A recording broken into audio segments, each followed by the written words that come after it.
So let's take a look at what I've been doing with S1 classes for their remote learning experience at Kyle Academy. What we've got here, again from senior leadership team, is that we've been allocated 4 math sessions per week, and each of those sessions is 45 minutes. 2 of those sessions can be live, and those are Monday 5 and Thursday 6.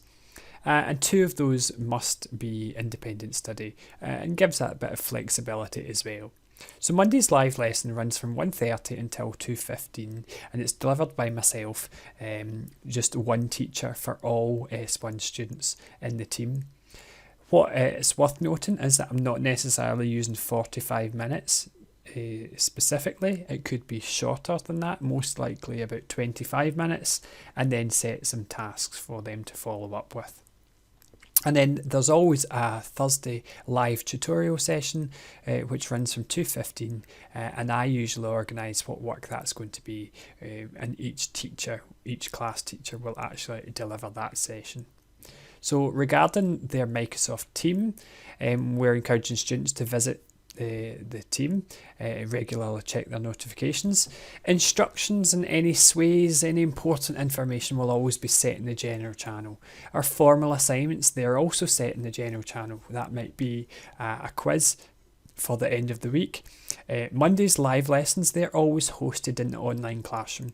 And if students need help, they have to tag their teacher in their own teacher channel. They can post their work there as well for review. And Thursday's class tutorials, they're normally held in each teacher's own channel, just for ease of access. So let's take a look at our S1 team. So if I jump into the S1 Maths team for all classes, bearing in mind here that there are approximately 120 students in this team, and we've split it up between our 5 different teachers, and it's actually by register class, so there's no setting here at all, mixed ability classes, and we've got the online classroom at the end. So that's usually where you go in here and you'll find that there is just the one lesson there for the Monday at 1:30, and that's where students will always be attending the meetings. Now, having a look in the general channels, this is where, as I say, tasks are posted for the week ahead, and it's just one post per week. So for example, here we have S1 week beginning the 1st of February, and just giving them some information, just what they're going to be learning that week, starting a new topic, working with time, calculating distance travelled, and they have to click here to view the sway and all their work for the full week. That's the exact same for the following week, same idea, and I've just posted a new sway for that particular week, and this time I'd actually made just an amendment. And one of the good things about using sway is that I can review that without changing the link. I can just tweak the content for later on in the week should I need to do that. So we find that it's really useful just to again post in the general channel. The general channel is set so that only teachers, owners can post messages, and replies are switched off as well in each individual post. So it's very clear as to what work is being set for that week. And then you can see as well, I'd put some help tips there on how to upload photos to their OneNote, which has been more of a challenge for first year because they've not been used to doing that.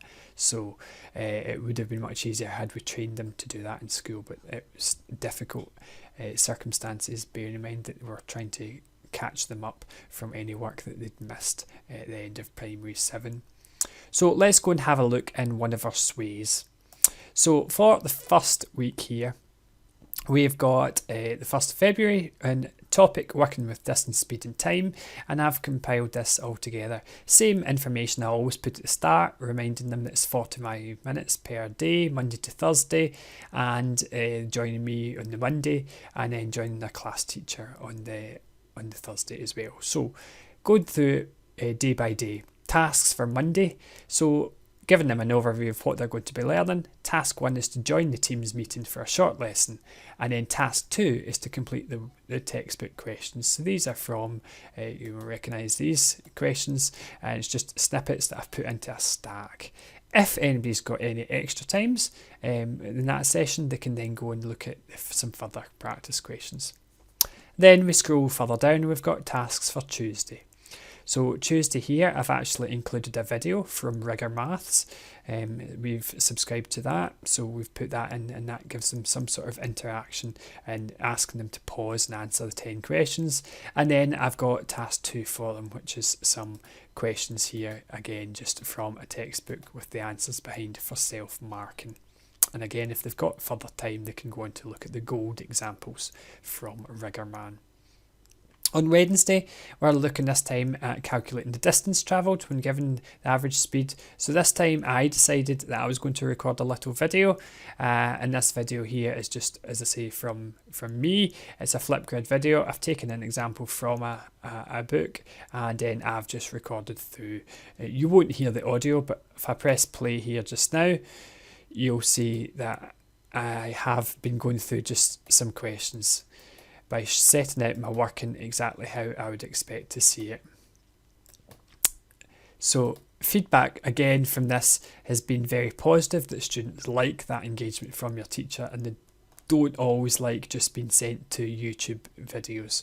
They much prefer the interaction with the teacher that they know. Again, more tasks here, so I've put the sort of textbook example into some tasks there, and I've been trying to be very realistic about the volume of work, the quantity of work that I'm setting each day. I'd rather they achieved a small amount of work and higher quality, rather than just having to go through lots of things for the sake of it, and try to keep them on board.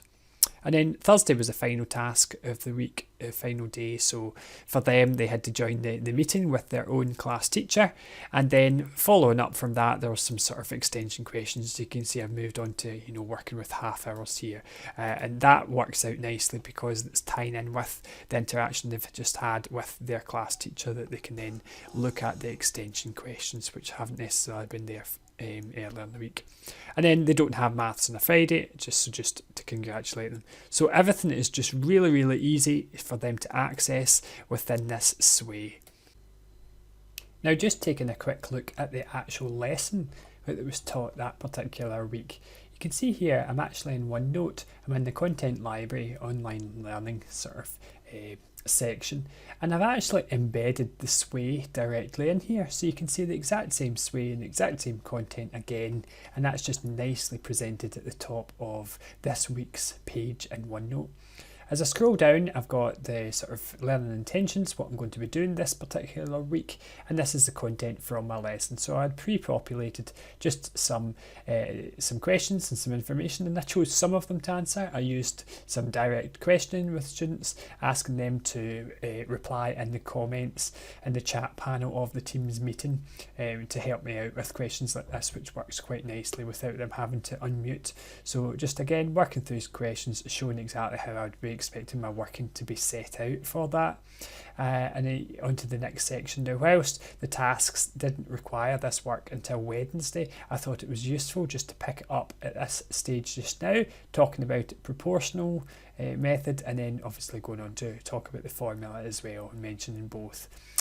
When it came to Thursday, I had populated this for each class teacher. Again, just a selection of questions which the teacher could then use. This was what I used, specifically just again choosing some. So it was mostly working as a recap of learning that week, but again looking to the challenge questions when we started down below here to talk about using half hours, 1 hour 30 minutes and such like. So that was the extension that tied them onto nicely to the task 2 on the Thursday.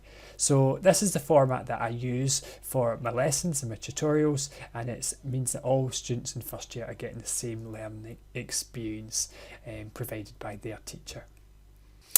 That leads on to the following week, where we do pretty much the same thing again. So same information here at the start really. Task 1 again on Mondays to choose. If people maybe haven't made it along to the meeting with me, then they can still watch a Rigor video, and then they can go into task 2 after that and complete the questions working out time. Tuesday we were doing another Rigor video for some interaction and some questions here. And then for Wednesday again I put a video on of myself just going through a little recap of speed, distance and time, because we're considering different formula that we're going to be using for this, and then some examples. So this was me just going through some examples with them there, always starting with my DST summary and such like. So I found again that that's a useful way to do it when we start to mix up which one it is, and then again a stack of questions for them to work through.